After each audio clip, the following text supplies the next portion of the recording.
Is that the furnace? Yes, that's a furnace. The furnace that sounds like a monster living in the basement. Yeah. Very disruptive. Do oil changes usually take that long? No, they don't take that long. But you don't think they're gonna like the guys, the technicians working there, be like, oh, she's almost here, guys, and let's do like a NASCAR thing. Like, no, it's like you come, you're like, hey, you're in line, even though you booked an appointment, and I think on average an oil change is usually like start to finish, roughly around like 30 minutes. But yeah, so it would have been done by like 2:10 and been home by 2:30, but it took longer. In an than ideal world, if you're doing that, not in a scenario where you're a customer, right? Because they're trying to get everybody else's oil changes done, right? And then there's gonna be the guys like, oh, this card's having issues, you know what I mean? And the delay, or the printer's out of paper, or there's always gonna be something that's gonna back you up. You can't just come in. It's like, I was overly optimistic, I guess. well, I mean, I shouldn't be complaining that much just because every single time I've come in for a tattoo, except this last time, it's been 4 hours worth of 3 to 4 hours of tattoo work, but it's been a 7-hour period that I'm away and at this place. Yeah, waiting or... Because I don't know if every tattoo place is like that, but like the setup and breaks are expected, but then like, hey man, like we were supposed to have this figured out a while ago. Like I gave you my he's stuff. in the back room sketching out what you're gonna do. There's been a few times where it's like he's like, I got it done, and like I'll come over, and then he's like, so here's what I was thinking. I was like, that's not at all what I was thinking, and he's like, oh, okay, let me fix it. And that has happened with multiple tattoo orders. So I'm not gonna put this one on blast or anything like that, but it's like you show up and it's money out of their pocket. Because for me, I kind of pre-planned for it. I'm like, okay, cool. I'm not working this day. I'm going to come in. I'll get childcare. It's more of an inconvenience thing where it's like, hey, can you watch the kids? I'm going to go get work done, tattoo work done.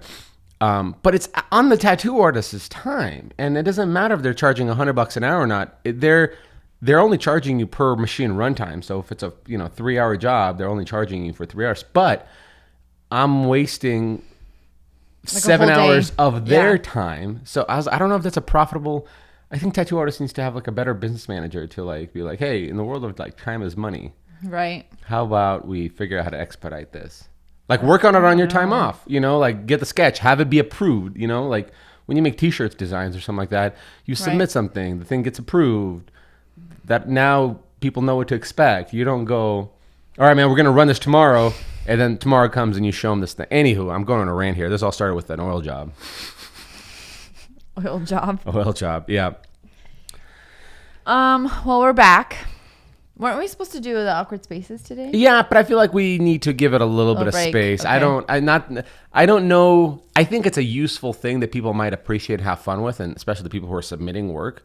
And a few people have mentioned comments about like, it's fun watching you guys, like your system of process, like how you guys think, which I didn't know people were impressed about that. Like our realtor. I didn't feel like it was very impressive because I was like, I don't know what to do in this space. Right. But it was kind of, I mean, our realtor, I remember when we looked at some of the houses, we're kind of shooting from the hip and walking. We can do this and this other thing here. And I remember our realtor said to us, like, it's really cool watching you guys like think through this kind of stuff in terms of creativity. Yeah. But I never thought that's an impressive skill. Like I thought it's just.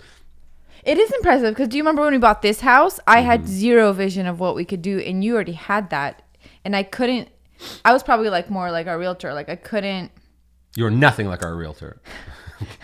You'd be so lucky. No, so like when we bought this house, you already had all these envisioned like doing this, tearing out that like peninsula, putting an island. Like you were telling me all these things, and I was like, I can't envision that. Why is it so hard for me to envision that? And I think that's majority of the population is like they can't. And that's why they hire out people to do that. But so would you agree? And I was actually thinking about this the other day. I was like, do you think it's a muscle that you can work out? Yes, absolutely. Because if I could, anybody could. Really? Like I didn't have that vision, but it was practicing doing that all the time with like design work, staging, e-design. Like I would come to awkward spaces every day and have to figure out how to make something work.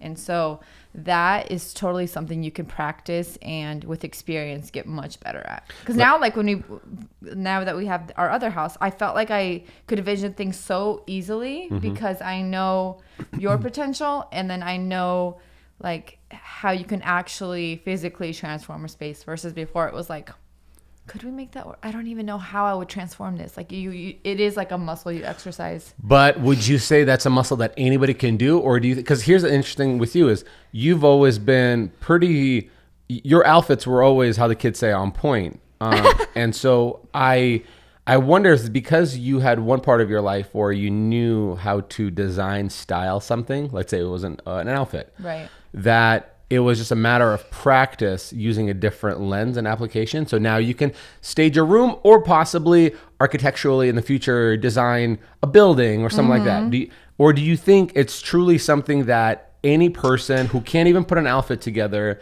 who, you know, whose house is a mess, could be trained to use that kind of muscle? I think it's like two parts. It's hard to say because I've always had that like more of the artsy gene from my mom. So I always liked drawing. I liked art. I liked decorating. And that's always been part of me. I remember like being, I don't know, 11, 12 and always what is it called?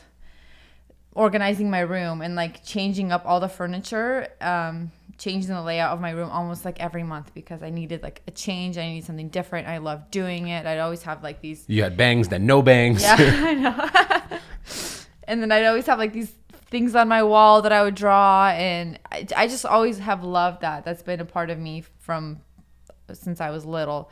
So it's hard to say if anybody can do it. But I think the other part of it is you have to love it too.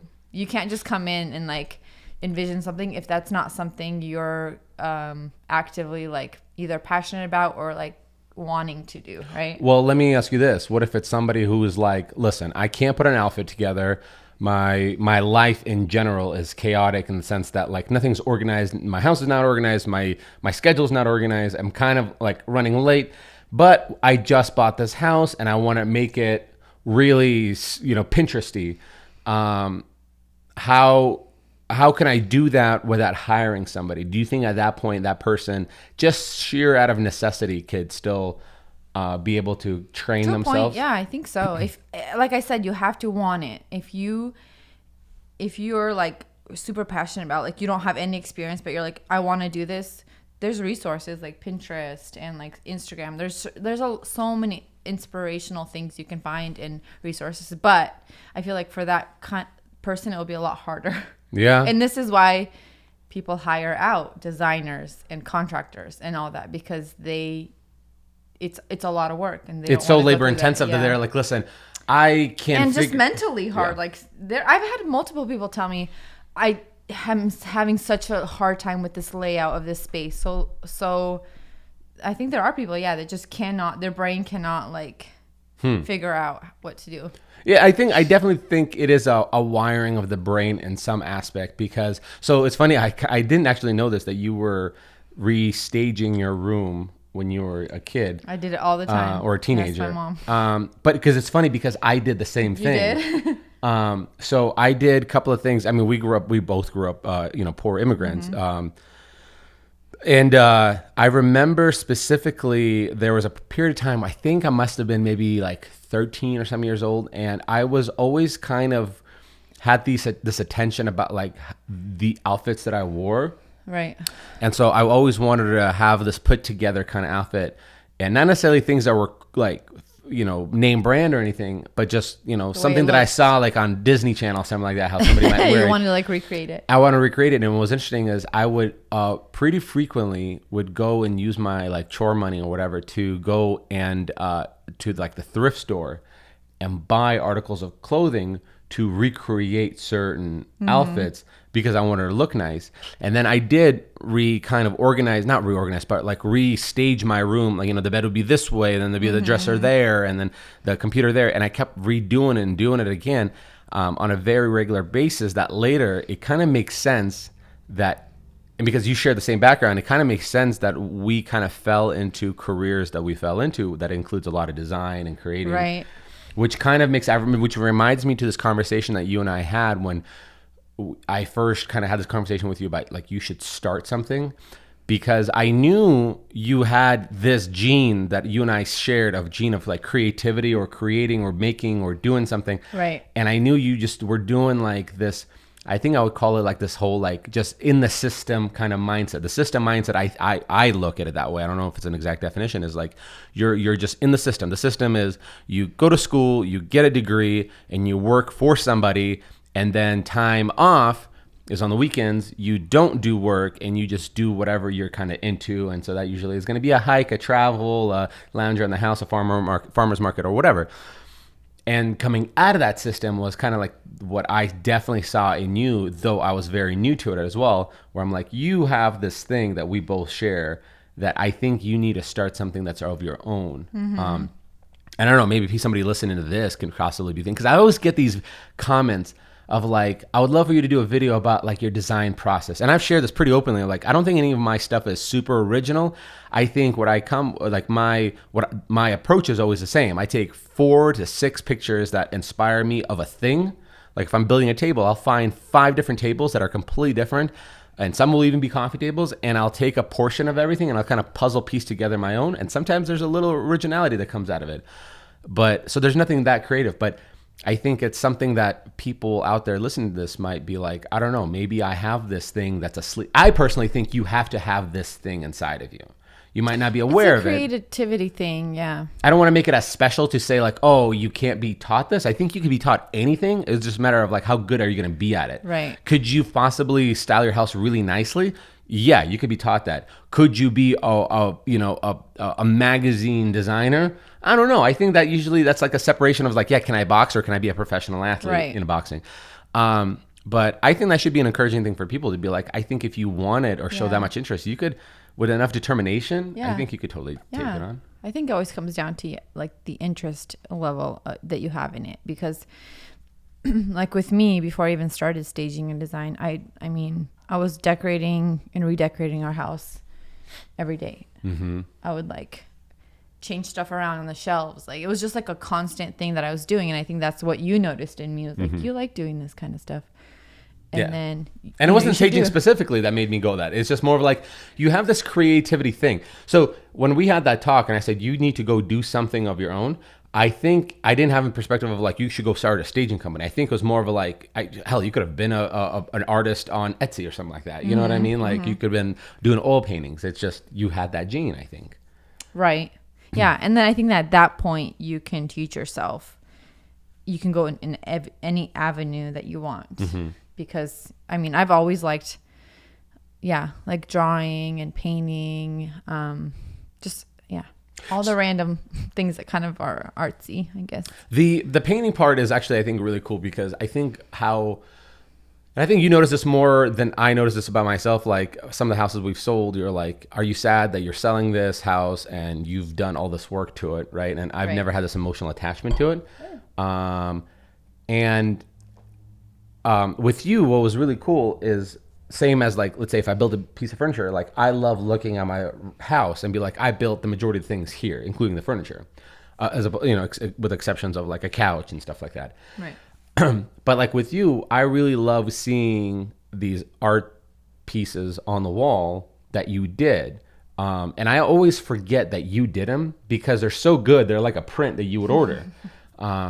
And so I think it's really cool to like look at a wall and be like, oh, your mom drew all this 5 years ago. Mm-hmm. You know, like I think it's a really cool thing that, plus that's something you can take from house to house with you. But I think it's a really cool thing to like look back and be like, all of this is ours and our own creativity. Like our office has my YouTube plaque on it. It has your award winnings for staging in Parade of Homes. It has our magazine that was featured in Better Homes and Garden, in this like 8-page layout.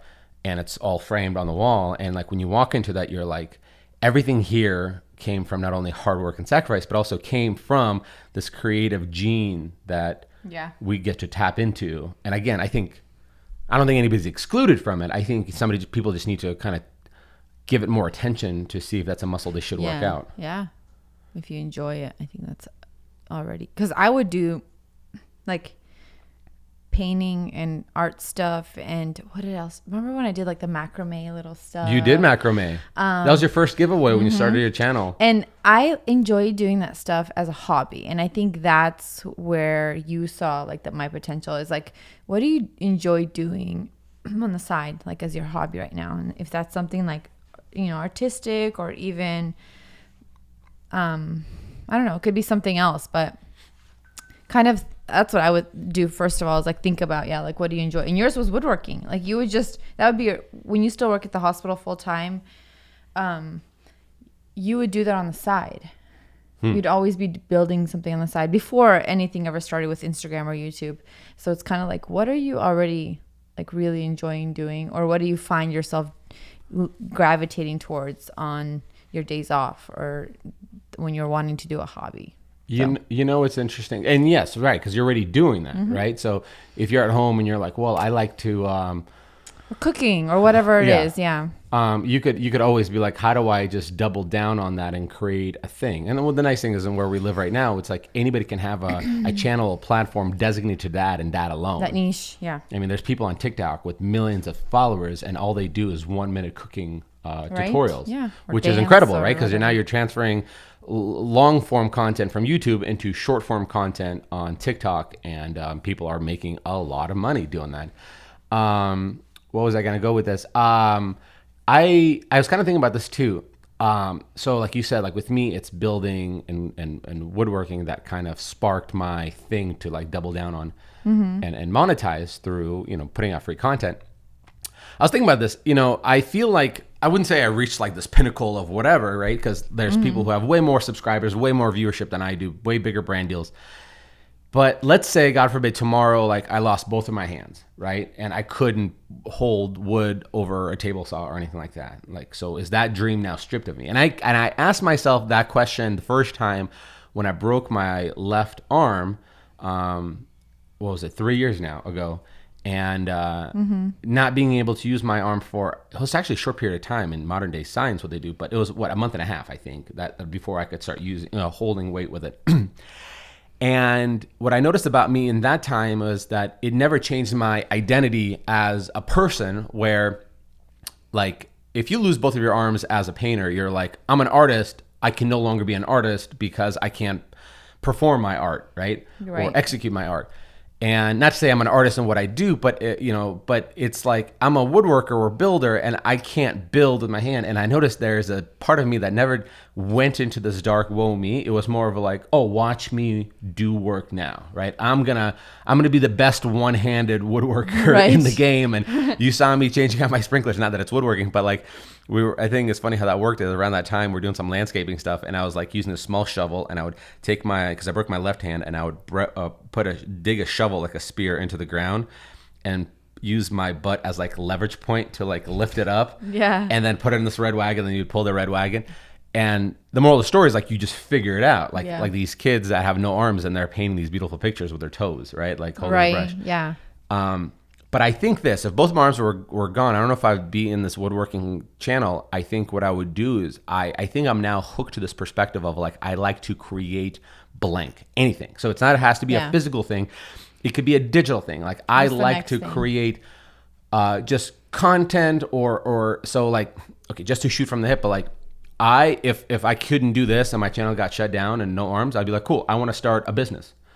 And I want to be excited about scaling it, finding people to work for it, see what we can do and see it go from infancy stage to the next stage. And I think that's just part of that creative gene is I like to create things, period. Whether it's a physical thing, it's an enterprise, it's a virtual content. Like I just like that aspect of everything, right? So you perhaps right now, when you went from paintings to macrame to staging houses to now, doing e-design, you know what I mean? And I think that's only the beginning, right? Because if you progress that quickly, it just means in the next 10 years, you might be designing, physical buildings, you know what I mean? So it's, or you might be designing decor pieces or pottery or whatever. Like that's just kind of part of that creative gene that once you unlock and open that cage, you just go full throttle.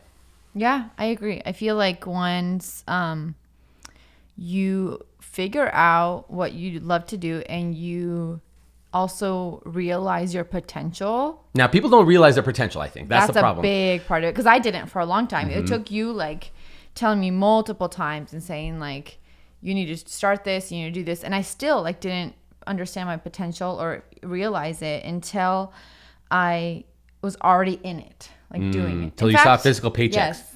Paychecks, but also like, I think I started realizing my full potential is, and it wasn't even like the first year of staging. I want to say like it was probably maybe year 2 into it, where I would stage a house, come back to it when it's time to destage and be like, wow, this looks really good. Now, And preface it with the fact that when you leave the house, you come home, you're like, I could have done better. Well, because I'm always, and I think that's a big part of it too, is like when you know your potential, you always know you can do better. And I think that's I feel like that's a healthy place to be in, because you never want to be like stagnant in this like, oh, I'm doing the same thing over and over again, right? And just being in the same place. I want to be better and better and better at what I do. And so that means learning more design trends, learning like what's trending right now, what's going to look better. Did my styles kind of clash? What about the colors? And so when I leave a house, I'm always like, I'm not like disappointed in it, but I always have this feeling of like, I could have done a little bit better, right? And so, but then it's funny because then I come back to D-Stage and I go, oh, this looks really good. And so I think that's when I started realizing like, I can do a good job at what I do. And then I just realized that I'm like proud of my work. And so that was a big part of it. But I forgot where I was going with this. Well, and if once you remember, cut me off. But I think what a lot of people also have. So I think what you just described is... the potential. You're talking about Okay, go ahead. Did you want to finish your thought on that potential? No, I was saying like once you realize that, it's such a big stepping stone for anybody, because then you know like I can do like whatever I want because I know what I'm capable of and what, like, just be proud of your work. Yeah.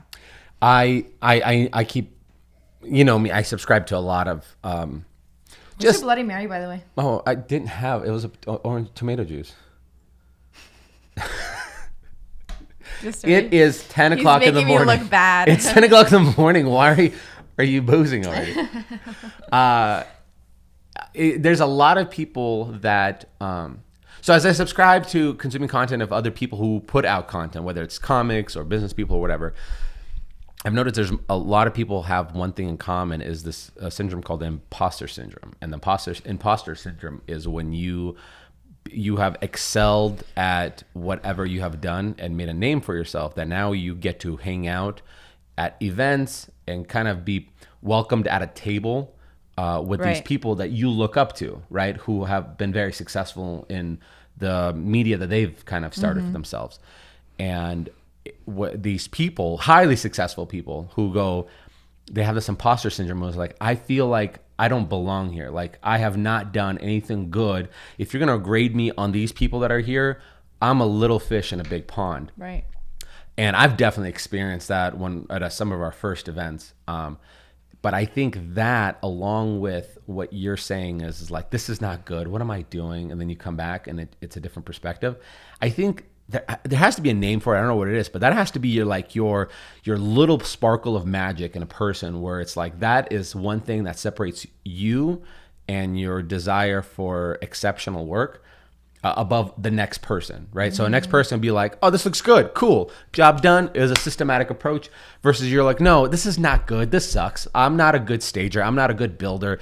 My ideas are not good, they're not original, my personality is not great. What am I doing? But then you see that clearly people are following or subscribing you or inspired by you for a reason. Right. And people want to be around you for a particular reason. And so I think it's a thing you have to battle with, but it's also, I think, one of the most powerful thing you might have is this feeling is like, it's I'm not striving complete to be better. Yeah. Like knowing, and like I said, it's that potential, because you know you could do better. And so it's like constant, like, this time maybe I didn't achieve it. Okay, but next time I will. Or like, my fear is always, I never want to finish a stage being like, that's fine. Just like do that, like, and just being like okay with it and going, it'll do. Because that's like not the mindset I want to have when I'm doing, like, this is my business. I don't want that mindset, moving forward in my business. I want the mindset of like always striving to be a better version of myself and doing a better job than the last. Right? Yeah. So I think that's something that I've learned over time, and I value it because I feel like it makes me be better and better and better with each job or project that I do. Let me ask you this question. Do you okay, so some people might assume in staging that you just have all this furniture, which you own your furniture, but they might assume that every job almost looks the same, right? Because it's the same furniture. And it's not true, right? Because it's somehow different layouts with different pairings and mixing and matching, especially when you have a big enough of a selection from. Everything is very much more personalized, right? It might have a similar feel, like in the sense that light, airy, you know what I mean? Right. But very different. Like, there's a reason why your Instagram feed doesn't look like it's all the same stuff. It's completely different. Like, each picture is completely different. Right. Because each house is different. Do you ever feel like you're scared of that inspiration going away? Like it's like your tank of tapping into creativity is empty. No, because there's constantly other people inspiring me, and I think that's such a huge motivating factor for me. So like the big accounts that I follow that I feel like are like the trendsetters, they're always doing something different. There's always something new. There's always so much inspiration you can take from Instagram or Pinterest or any other. And then the trends are always changing. So I think that's what helps with not feeling like you're doing the same thing and like staying like stagnant in what you're doing, because the trends are always changing. So the only thing you have to do, like I have to do as a stager, is keep up with those trends and constantly refresh my inventory. And that's the only thing. I've never felt like, I've had people DM and be like, I noticed you use like the same pieces in like different houses. And I do, because if you're going to be a stager, you have to reuse those pieces in order to like make money. If you're constantly using new pieces and buying new pieces for every single house, you're not making a profit. If you're constantly buying, that means you're constantly spending and you're not saving. Yes. So you have to. But I think the fun part is using one piece and then bringing another piece from a different house, and like you're reusing the same pieces, but you're changing up the layout, the style. You're going to use the same couch but in a different room. You're going to use the same maybe chair or coffee table but in a different room, and you're kind of like switching out even decor. It's not going to be the same exact, you're not moving the same exact stuff from one house to another and it's going to be exactly the same. No, like you're changing out like the decor completely. It's not the same. And like every layout of every house is so different that you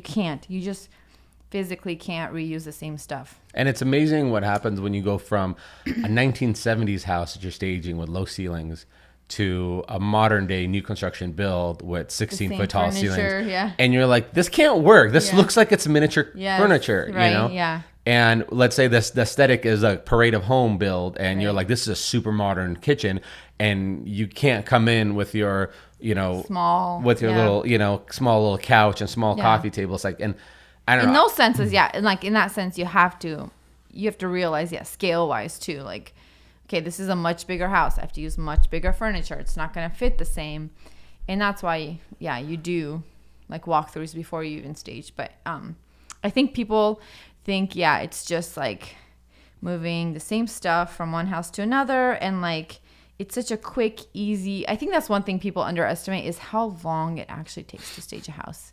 And I don't know if it's just me. I don't know if other stagers do this, but it takes me like a full day to stage a house, even with help, because You're getting emotional. Quite I'm crying. No, it's like I am very thoughtful about where every single piece of furniture and decor art goes. Like, it's not just like throwing stuff on the wall. It's like, what's going to look the best there? Should I put like a mirror there? Should I put like an art piece? Is that vase too high? You know, you got to like, so it's so thought out that it takes me basically the entire day stage. And then not to mention steaming curtains and bedding and everything. And so I don't know how long other stagers take to stage homes, but it takes me a while because I think really think about where I'm going to place everything. Well, I think what's people also have to understand is your job is a stager. You're not though you wear multiple hats as like, I'm a designer too, right? But like you're primary a stager, secondary designer, right? Versus other people are primary designers. And what designers do is they come out with they keep constantly pushing the envelope of risk. They go, could we come in here with an obnoxious color? Could we come in here and put a zebra print rug? Could we, you know what I mean? You're constantly going like, are you crazy? And then you're like, no, this actually worked, right? Versus your job, when it's primarily first as a stager, your job is to take these homes and make it look like a family that wants to live there, but it's also Pinteresty. Like it's very aesthetically appealing. And the detail that I've noticed with you is I think you're selling so short when you're just saying, oh, you know, like a vase in a picture. Like the level of detail that I'm noticing with your stuff is like, let's say it's a house that has built-ins on the left and right-hand side of a fireplace. Your stuff is so strategically and detailed that it looks like it's your house with all these knickknacks and trinkets and little design art pieces that are on these shelves with books and little tapestry and whatever, that it looks like it was accumulated over like 5 years and like it's perfect now. Like you do that in a day in this house. You know what I mean? I think that's where like the detail really shines with you. Like if it's a coffee table, you're not just going to have a coffee table and a bowl. You're going to have a coffee table and the bowl, there's going to be this little, you know, wooden beaded thing in there. And you know what I mean? Yeah. And because I mean, I've seen some of these, when you say, I don't know about all these other stagers, but like we've been on this house market looking at different houses and tour after tour and be like, oh, this house got staged. And I'm always thinking like, oh, did the family, are they just moving out? So is this, but like, oh no, it got staged. And you go, this is staged? There's a house, there's a couch with throw pillows and a coffee table and a rug. I don't think this is staged. This is somebody just kind of left some of their belongings here. And versus with you, I think it's so attention detail oriented that you make a house feel like a home, no matter if it's new construction or a 7-year-old house. Well, that's what I've always strived for. Like you even leave the toilet poop unflushed, so it'd be like, look like somebody was there. You know what I mean? Well, I think my yeah, just in case. That was always my goal, is to strive for like it feeling like somebody could live there, but also it being like, like this Pinteresty home where you're like, I want this house because of the furniture, you know, because of the way it's staged.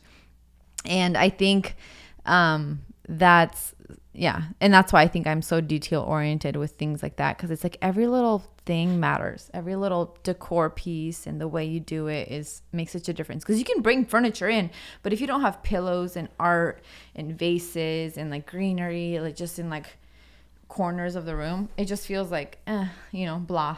So I think that's something I always strive for, and I think when I stage, it's not the look I'm going for. It's like the feeling you get when you walk in is what I'm going for. It's like you want that like cozy, homey. Like somebody had sex here. Smells like sweat and latex. The smell of love.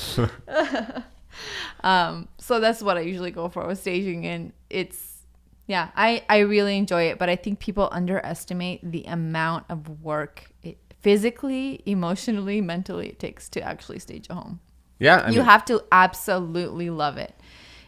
Otherwise, I don't think you could do it, because it's so much work. And I have people constantly DMing me, like, how did you start? I'm like, so interested in staging. It seems so fun. Tell them to reference the podcast. I know. That's what I say. Listen like, to first couple episodes. But it's like when people say it seems so fun, I was like, I remember thinking that before I started staging and, my business. I'm like, I just remember thinking, oh, it's so fun, which I do. I enjoy it so much. The feeling I get when I leave like a house after I've staged, and I'm like, I like put together an entire house. Like I made a house a home, and it's the best feeling. Yeah. I could see where people go with the fun part, right? It's the same part as like I bet being a YouTuber would be so fun, right? And it is. It really is. Just like being a stager, it's fun. But there's weight that comes with it. There's a lot of weight. Yeah. Like, let's say we're talking in regards to, let's say, a YouTube video. You put out one banger, like one really good video, and it does really well. Right. Well, now you have to constantly figure out how to do it, and pressure, and it doesn't happen. Yeah. Like, it really doesn't. Like, I had a couple of really good ones, and then the last couple of months, I had a couple of lulls, and I'm like, you get in your head. Same thing with staging. It's like, oh, it's really fun staging and designing all this stuff, but then you go, oh, but what about when you do it for somebody who's not impressed with your work? Yeah. And has been, or they're just bad with their communication, like what are they called, non-verbals, where it's like you don't know if they like it or not. Yeah, they never said anything. Most time people tell me, they just said, okay, we'll see you next time. Like, I don't get it. And so there's a lot of mental games that you have to play with that you're like, especially when it's your own business and you strive to be like the best and amazing, good at what you do. And so when nobody, like, you do it for a client or for somebody and like it's not acknowledged, like, then you're just always second guessing. Like, how long have you been doing staging? 3 or 4 years? Coming up on 4. 4 years. Okay, 4 years. And I don't remember the last time this happened, but this last time happened was like a week or two ago, where you came home and you're like, I don't know, the builder doesn't seem like he liked my stuff, all this stuff, and like you got so in your head that it like destroyed you for the night. And we talked about it through, and then we realized this is just a guy who like doesn't know what is in the market, doesn't know the benefits of this stuff, doesn't. I think he's just somebody who is dealing with his own other stuff, right? He's reading into the clients, he's reading into, and so these are the non-fun parts when you're like, because I mean, if we're gonna title this podcast "Creativity," it's a very vulnerable space to be in when you allow other people to grade your creativity. Yeah. Right? Because your creativity, like, you don't just do everything half-assed and you go, oh, it's just good enough, like you said, it'll be fine. You make it, if you're striving to make it 110% where a house becomes a home that possibly could be featured in a magazine or, like Pinterest pictures or reposted somewhere, and a person comes in who you did the work for and they're just not impressed, then you're like, should I be doing this line of work? I know. You second guess everything. And I think that's what sucks, because you can have 100 people tell you you did an amazing job, and that it only takes that one person to say, meh, and then it like ruins everything. And that's so sad, because it's like, for some reason, it's a big power for them to wield. Yeah, like you can have 100 compliments, but that one negative compliment, it just destroys everything. And that is the exact reason why, and I've mentioned before, I don't read YouTube comments. Yes. It's 1,000%. That exact reason, because when we started this conversation, we started this conversation with like this excitement. You have this creative gene, and it's like a little superpower that you wield, and it's a muscle you can work out and potentially create bigger, greater things, and not be satisfied with anything. And then that dissatisfaction is only going to make you become better and better and do bigger and greater things.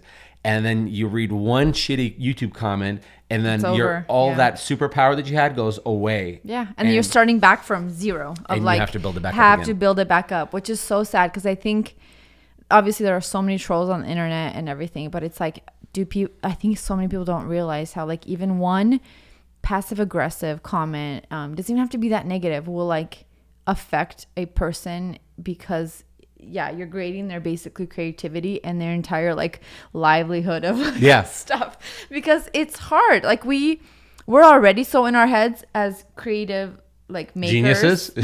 I'm kidding. Of makers, we're already in our heads about like, did I do a good job? Like already really sensitive to people's reactions and comments, that it's like, well, there's not a lot. If you think about this, like, let's dissect what creativity is. It's like, creativity is a lot of emotion driven things, right? It's not just go, that is a nice looking blue, that is a good shape of it, and then let's put them together. No, you go, because you even said this. You even said like, I'm going for now what it looks like, but how it feels like, right? It's very emotion driven.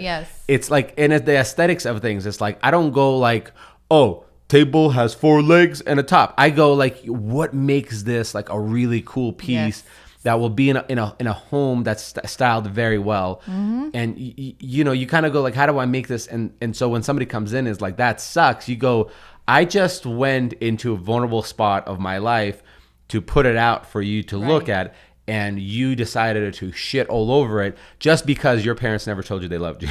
I know. Or just it's because like, you're working. Where did you come from to like tell somebody that? And I think it's a lot of it is obviously there's trolls, like I said, who just do that for fun. But a lot of it is like just ignorance. I think people don't realize how much it affects somebody's entire like creative space and everything they work towards. How much that like negative comment will affect them. I think those trolls, this is where I've kind of, where my mind goes about them, is I think it's not necessarily these are childhoods that were, you know, broken or something like that. I think it's going back to what we said about like the system. When somebody's in the system, like you can't break through it. There's a portion of our society that the way we raise people or kids to think about, I think, wealth or success in life is that the idea is you go to school, you get yourself a student loan, right? That you're now 100% in debt right away. You're 18 years old and you're already in debt, and you graduate. The only thing you learn is how to take tests, right? Yep. And then you get a job, and you get a job that obviously doesn't pay annually what your student loan is. So, and you were broke for so long, so you get yourself in more debt because they tell you got to get credit cards to have a credit history so you can buy a house. And so you get a car because you graduated. You got yourself a house. You got yourself the TV. You did all stuff. Well, now you got credit card debt as well. And you're working for a place where you got a boss that you don't like. You might like some of the people you work with, but you're there X amount of time during the day and you're paid this amount of money.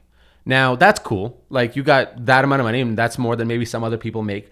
But you are now basically bought out from a position to ever, like if somebody ever buys your rights out, that is probably the death of you, right? So when somebody says, I'm going to pay you $50,000 a year for you to come and be here. Well, let's say you're doing something that is not what your dream is. You're just doing this job. But now you don't have time because they bought your time to build this other thing, right? So let's say you got a degree in accounting, and you're like, you know what I'd do? I'd love to do a food blog. Well, you don't have time for your food blog because somebody bought your time. Yeah. And so now you're bitter. You go to work. You got a boss that's a jerk. You got people that are passive aggressive with you.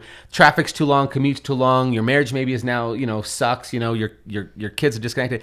And so you're just kind of like, ugh, I just got to do this every single day now, right? That's it. There's no end in sight. So you end up suppressing it with either alcohol, with maybe like TVs or digital content, or more debt that you're shopaholic. And so you're just constantly like, ugh, you're just living in that grind. And so what do? You see other people doing something that you wish you did and are being successful, and they look happy, and so you go like, oh, you know what? That looks cold, or that doesn't look good, or could have been done or better. Or it was like, that's, waste. I bet I could do that if I had the tools. And so you get those people that come out, and you just kind of go, oh, you come from a life of just bitterness of where you are right now. They're also looking for something. They're looking like for a video that they can like comment that something's wrong, something they didn't do something right. It's like they are just prowling the internet. And there's a lot. That's why they call them trolls. And it's just true, right? But there's also another thing is, I think people in general, whether they're happy and successful or sad and broken, everybody in general needs community, and they're searching for community. I think just the way we're wired. Right. And so just like successful people, they go and surround themselves in a community of people, of positive thinkers that are doing big, great things that they look up to. Same thing that people who are miserable in life and are in the system, they surround themselves in a trolling community. That's why Reddit exists, right? Because you have people who outdo each other on like, oh, that sucks. Oh, yeah, that sucks. Terrible a comment can be, yeah. Exactly. And so you're kind of like, oh, yeah, did you notice that? And so they would communicate back and forth and kind of fuel each other's negativity. And those are the trolls. It's so sad. No, it's like I think people who are like really thriving what they do, they don't have time to go on YouTube, write a comment. You know what I'm saying? Like, unless it's positive. Here's the best line I've ever heard. The line was this: do you think winners like Michael Jordan or or anybody else, do you think they're leaving YouTube comments? No, they don't have time. Don't. That's what I'm saying. Like, they don't have time and they don't care. I've written, apart from I had a period where I had this like Suck It Brenda segment where I'd respond to these trolls and have put them on blast and screenshot it. It'd be a lot of fun. I just don't have time to do that anymore. But apart from those segments, I have maybe 3 times in my entire life wrote a YouTube comment to somebody else. Now, it's not worth it. I appreciate the nice comments that are left on my page because it helps with, engagement and stuff like that and helping out the algorithm. But just in general, good or bad, I think the 3 that I wrote were like the good ones. I've never written a single bad one to anybody. But the good ones were like to the people on my space. Like, hey, I love that. That came out awesome. And it's cool to see the people on my space who are also too busy to write YouTube comments. They go, hey, man, I loved it. And I go, oh, wow, you saw that. That's cool. Thank you. Or even like personally telling you on like a text. I think that's way more important than like writing a comment, which comments are good, for engagement. But like when somebody actually like texts you, hey, I saw your video like that last week. It was really good. And it's like so much more personal when it's somebody from your space. But the negative ones, like nobody doing big things has time to write a comment. I get so self-conscious. Well, and I don't know why I get it, but because I have these rules that I stick to for my own sanity. But like if we run into some of our just regular friends who are not content creators and they'd be like, oh, I saw your video that you did for that single mom or something like that. And or not single mom, that's because a lot of it was very positive. But let's say like, oh, I saw your sauna build video. And I was like, oh, you saw that? Cool, thanks, man. He goes, yeah, man, it was crazy. People were like writing like, oh, so he didn't do it right. Comments. And you go, oh, you read my negative comments. Oh, okay. Yeah, and you always think that, because creators in YouTube world, they know not to read these comments, and they know they're filled with good people saying nice things and trolls, right? Right. People who are not on YouTube sometimes might not understand that, so they think that you just suck, period. Right. So they're like, oh, you didn't build that right. That one person. Yeah, hey, I heard you did. Is it? And you're like, no, you don't understand. Like you're reading a troll. Like, I remember one of my videos was a home renovation video. I think it was a stair project, and there's a few people saying like, oh, you didn't do this right, you didn't do that, and there's like a girl that wrote like, I don't even know construction, and clearly I could see you didn't do this right. You're backing off of like what some of these idiots said. I don't even know construction. I don't even know construction. Then why are you commenting? And she goes, there's so much stuff wrong with this. And I go, okay, so you want to be, you're alone, and you need community. Hey, we've had that staircase for, what has it been, 3 year and a half? 2 years, 3 years, 2 years. And it is still marvelous and doing great. And hasn't broken yet. Yeah. Has not broken. So the amount of people eat my shorts, Bart Simpson. Eat my shorts. Yeah, no, that was I mean, that's, it will affect you because it's like your pride and joy when you work so hard on a project and somebody just like instantly says, you did that wrong, you didn't do that right, that looks like shit, that looks terrible. Whoa, language, please. Language. What do you think this is? Excuse my French. What do you think this is, Joe Rogan experience? You throwing out a profanity? Golly. So people say a lot worse things than that. Yeah. So I wish we had bleeps here. Even I will say though, the more personal you are on your page and in social media accounts, the more people blast you, which is so sad. So like, I think I've said this before, but I try to stay very, I don't get too personal in my. Explain to me what personal is, because I feel like your personal like isn't this like you use very kind. You're not personal like, oh, this is broken in my life kind of thing. Yes, that's what I mean. I don't go like deep. I guess that's what you don't air your dirty laundry. Yeah. Okay. But like also lingerie. You mean dirty lingerie? I don't ever dirty lingerie. Yeah, like I mean I don't go super deep in like, this is what I'm struggling with, this is what's going on. Like, I mean, there's been certain things like with kids where I'm like, oh, look at my day. There was one time, I think I posted a video of like when the boys were little and they were taking a bath and Jack took every single toy from the playroom, including stuffed animals, blankets, stuck them in the bathtub. And I remember like doing a video, like things like that is fine. That was 5 years ago. You're still holding this over his head? Jack, get better. But like deeper, like, I don't know. I try to stay, I guess, I wouldn't say like PC, but like, you show the nice things in your life. Yeah. Or it's like very just like, I just don't go deep. And so, And I think for that reason, I don't get a lot of negative comments because people don't have anything to comment on. Mm-hmm. Like the worst they could say is like, oh, you didn't do a good job with the space, which I have never, I think in my like almost 4 years of pursuing staging and in design, I have only had one like semi-negative comment where somebody said on a picture, what did they say? Oh, I don't really like this room. It looks really stark. Like it looks like a hospital room or something. I would have like to Google what stark is. Stark white, where it's like really cold and. Oh. Why do they say cold? Why do they have to be pretentious? Because they are pretentious, yeah. But they said it looked like a hospital. They're giving you work to so do. Stark white, yeah.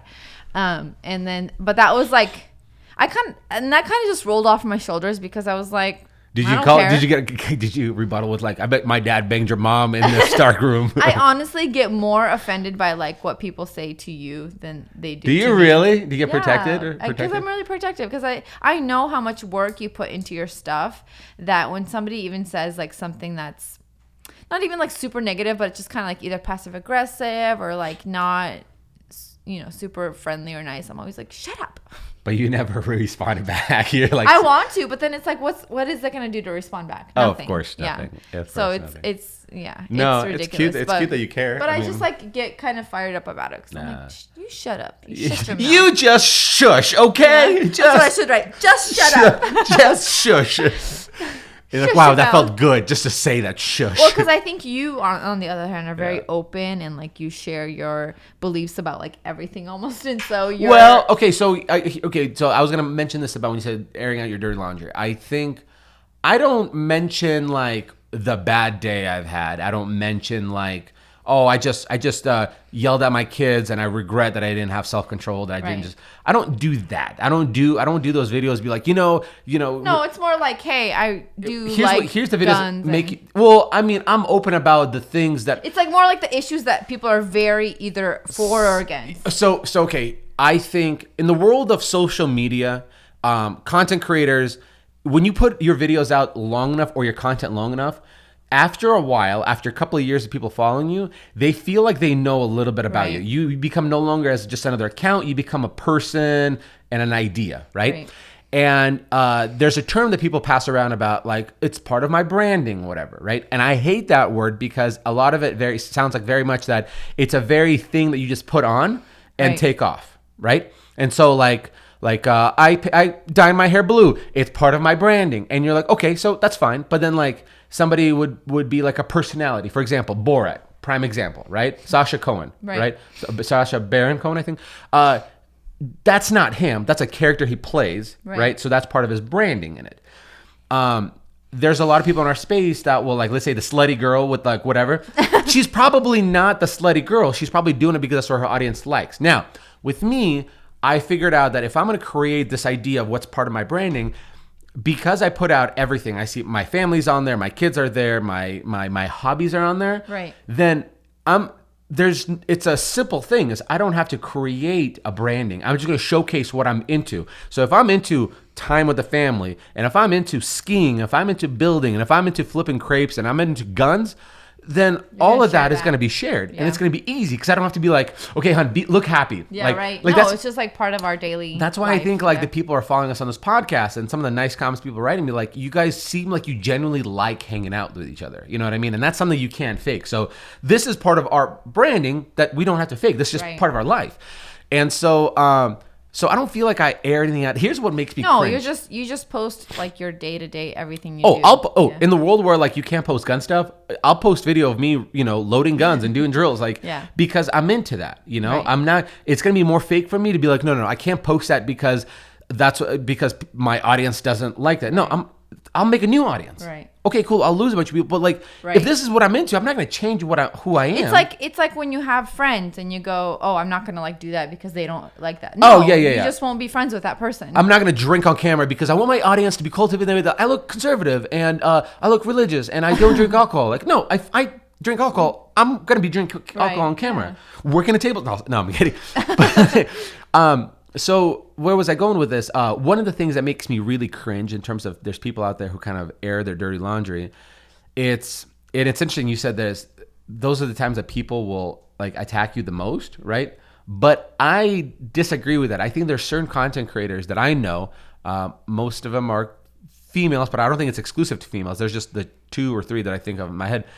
They're very much like, when they show vulnerability on camera, they earn these clout, like this clout, right? They earn like empathy from the Well, audience. because it's like this empowering now culture we have. Well, and maybe it's just, I think it's always been around, but like I've seen girls where they're like, maybe even guys too. I'm not being gendering any of it, but like it's like one of those things where like they will have, let's say, a very true, honest to God emotional moment, right? Like they accomplish something and they're crying. Right. And what they do is they'll go and set the camera, their phone, on themselves, and they go into that moment. They're not faking the moment, but they're going into the moment. And to me, I don't like that. Now, first of all, I think they get nothing but positive feedback, right? I think the reason they do is because it's real. It's like super raw, but also a lot of people can relate to that. Yeah. I think that's what. Yeah, and it's a good thing. Right. But I don't know, for some reason it makes me cringe a little bit, because you kind of go, listen, I would rather fake it on camera. And I've done this before where like I screwed up on something, like the measurement on a drawer, and get frustrated. And then I'll tell Kyle, hey Kyle, let's hit record, because and make it look like I just found this thing out. And I'll be like, crap, like I got into this. But I'll walk people through like the process of like, okay, well, you guys know mistakes are going to be made, whatever. So my job is to make sure that people know that there's a realistic expectation when it comes to building, that you're going to be dissatisfied with it. It's not going to come out as perfect as you think, no matter how many times you built it. You're going to make mistakes. And I want people to just kind of get that message across. But for me to truly be hardened by something and start crying and then flip my camera just to capture that raw moment, like as if I'm trying to win an Oscar. I feel like it's not raw anymore. You're not raw anymore, because you're trying to, it's one thing if like somebody was like my camera, like Kyle turned on the camera when I was like, me sitting there and just like really just losing my mind over it. And he captured it, and I'm like, okay, fine, you did it. But for me to go and turn on a camera or tell Kyle I'm about to cry, turn it on, like I don't know, man. That's just me. I don't like that. I don't like that at all. I think it's hard. I think it's hard because there